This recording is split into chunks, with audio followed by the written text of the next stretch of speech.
ব্যারাকপুর লোকসভা কেন্দ্রে ফের তৃণমূল কংগ্রেসে ভাঙন।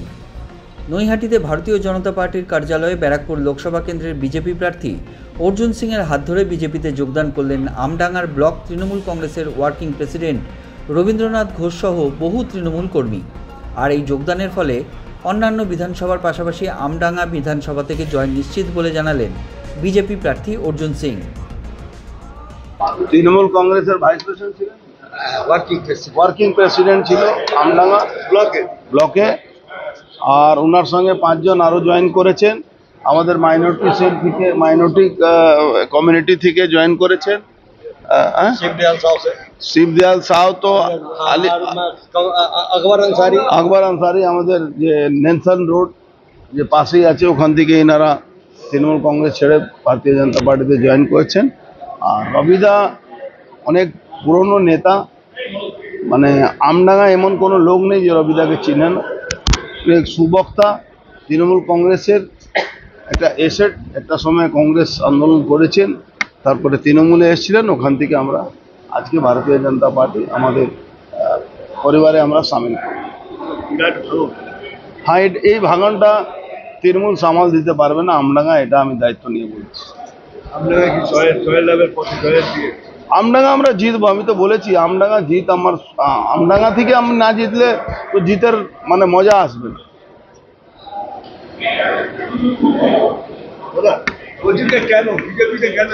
আর এই ব্যাপারে আমাদের যে অনেক বেশি জানেন, খুব স্বাভাবিক।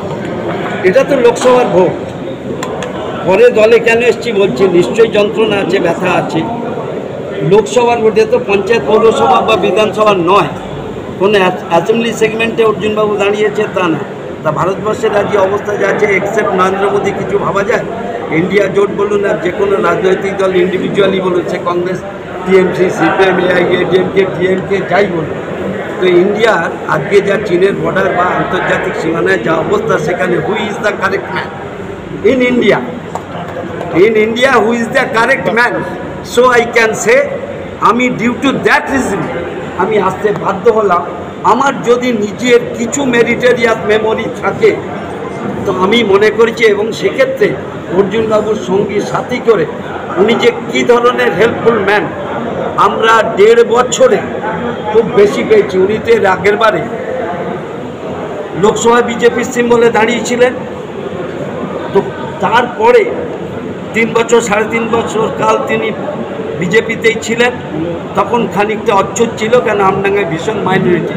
এখানে এক মাইনরিটি দাদা রয়েছে, দেখে আমার খুব ভালো লাগলো, জয়েন করেছেন এই locally.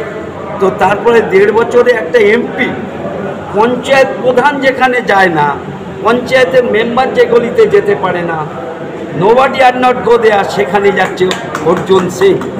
Due to that reason, আরে বাবা, রেশন কার্ড করবে যদি একটা রাজনৈতিক দল করবে, একটা গরিব মানুষের মিনিমাম হেল্প, একটা রেশন কার্ড করবে, একটা মিনিমাম হেল্প যদি করতে না পারি, তাহলে রাজনীতি করাটার কোনো মানে হয় না, আমার মতো মনে হয়েছে। আমি দীর্ঘদিন কংগ্রেসের ছিলাম 44 বছর, তারপরে 12 বছর টিএমসি করছি, করে দেখেছি যে সেখানে আমি 2বার সিপিএমের জামানায় 88 to 98 যখন আমডাঙ্গা ব্লক কংগ্রেসের আমি প্রেসিডেন্ট, কোথাও জমা দেওয়া যাচ্ছে না নমিনেশন, সিপিএমের অত্যাচারে আমরা নমিনেশন জমা দিই, সেখানে আমার পঞ্চায়েত, আমডাঙ্গা পঞ্চায়েত নীল, পঞ্চায়েত সমিতি গ্রাম পঞ্চায়েত নীল, একবার না 2 টার্মস অফ দ্য রেকর্ড। এটা কোনো গল্প না, অফ দ্য রেকর্ড। তারপরে দেবীবাবুর নেতৃত্বে আমরা তৃণমূল ভবনে গিয়ে জয়েন করি। সেখানে ভেবেছিলাম মানুষের কিছু সেবা পরিষেবা দেব, ঠিকঠাক ছিল, কিন্তু অ্যাট দ্যাট টাইম এই যে অবস্থা চলছে লাস্ট 3 বছরে, আমার নিজের কাছে খুব ব্যথা এবং যন্ত্রণার কারণ।